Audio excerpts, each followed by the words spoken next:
cette réunion qui nous réunit consiste à mettre en place un cadre de gestion des ressources en eau transfrontalières, du système aquifère d'Ulmeden, Taoudeni, Tanezrouft.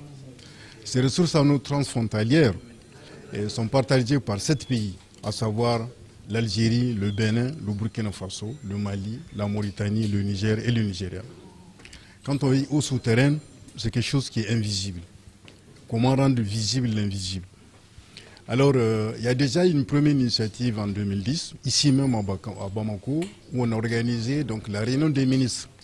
En ce moment-là, c'était avec 3 pays qui partagent donc, les ressources en eau du bassin d'Ulmeden.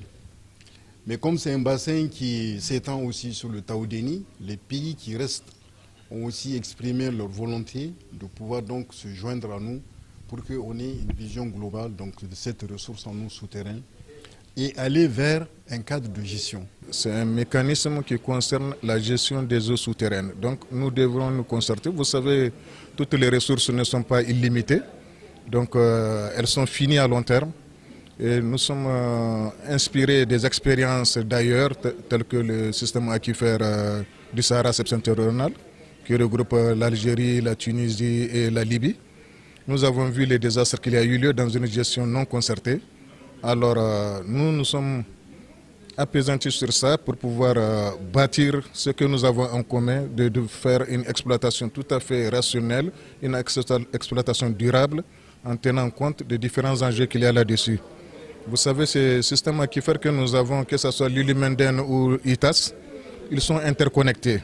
Ils sont doublement interconnectés parce qu'il y a d'abord le fossé de Gao, qui fait qu'il y a un transfert d'eau de bassin du Taoudeni vers le bassin des Ulmeden. Mais également, il y a un transfert d'eau à travers le fleuve Niger. C'est tantôt le fleuve Niger qui alimente ces bassins sédimentaires, ou tantôt encore ce sont ces bassins sédimentaires qui soutiennent le fleuve Niger.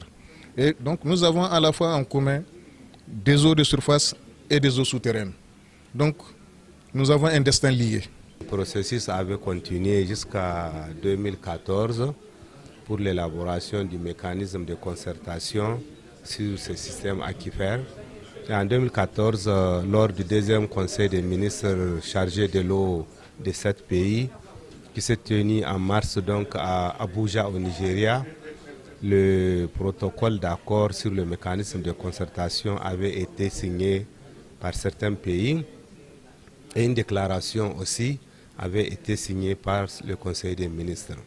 Et ça fait quand même pratiquement 10 ans, malgré la signature de 4 pays, malgré l'article 53 qui dit qu'après la ratification de 4 pays, le protocole d'accord peut rentrer en vigueur. Pour le moment, on suppose que ce n'est que des signatures, c'est donc une manifestation d'intention, de bonne volonté.